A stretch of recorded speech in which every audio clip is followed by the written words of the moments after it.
sang maestro lapangan Andrea Pirlo, Penso Quindi Gioso.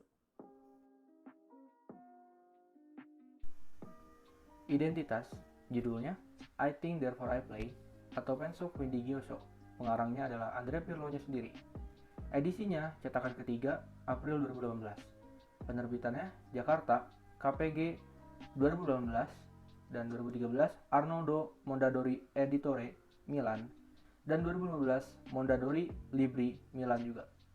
Untuk ketebalannya 174 halaman, ISBN-nya 978-424-068-4. Sinopsis atau ringkasan.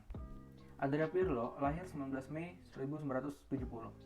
Adalah seorang pelatih dan mantan pemain sepak bola profesional asal Italia yang terakhir kali menjadi pelatih kepala klub Serie A Juventus. Ia dianggap sebagai salah satu playmaker terhebat yang pernah ada. Pirlo terkenal karena visi, kontrol bola, teknik, kreativitas, operan, dan kemampuan tendangan bebasnya. Sebagai pesepak bola, Andrea Pirlo telah membuktikan diri di berbagai ajang, termasuk Piala Dunia dan Liga Champions. Media telah memberitakan dirinya dan para penggemar membahas berbagai rumor tentangnya. Kali ini giliran Pirlo untuk angkat bicara.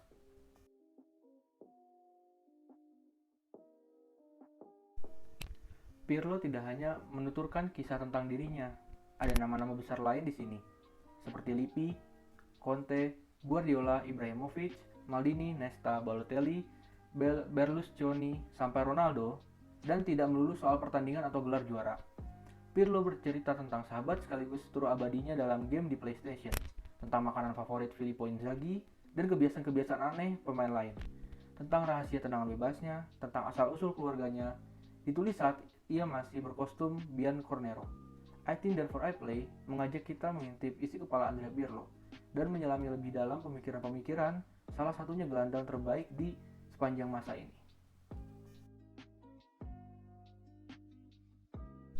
Kekurangan dan kelebihan. Buku ini memiliki cerita yang sangat menarik bagi para penggemar sepak bola, apalagi penggemar AC Milan. Buku ini menceritakan tentang kesehariannya dengan cukup detail, bahkan sampai kita mengetahui juga keseharian pemain lainnya di klub waktu itu, dan tentang masa kecilnya membuat dia menjadi maestro lapangan juga.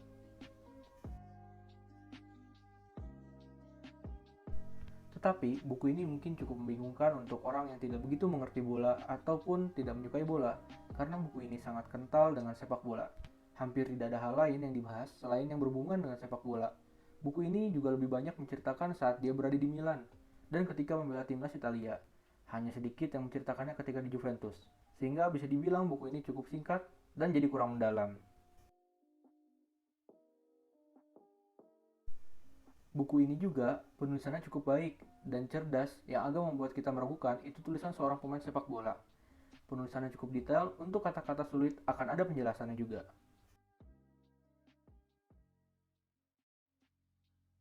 Simpulannya, buku ini memang sangat cocok untuk dibaca orang yang lumayan mengerti sepak bola. Apalagi orang yang biasanya hanya menonton dari layar kaca, buku ini akan membuat kita meningkat satu level untuk menjadi penggemar sepak bola.